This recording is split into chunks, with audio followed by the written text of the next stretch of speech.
Hello everybody, my name is Mr. Hilpert and this is a teacher vlog.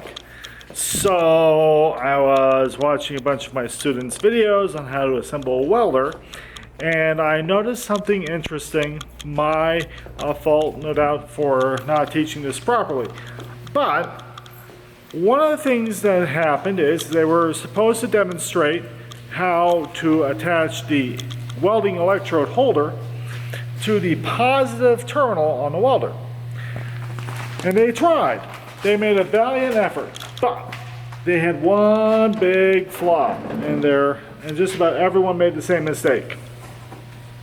So, the issue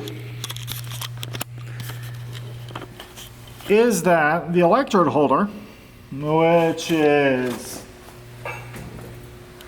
this thing, has a copper lead on it, and the grounding clamp has a steel lead on it, and that is the big issue.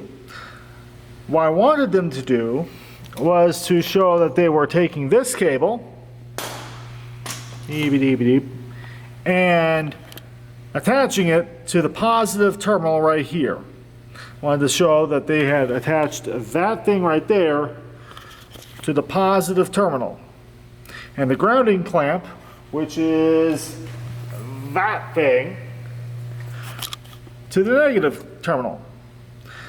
What they thought I wanted them to demonstrate was that they took the copper colored terminal or lead and attached it to the positive terminal, and the silver colored lead and attach it to the negative terminal.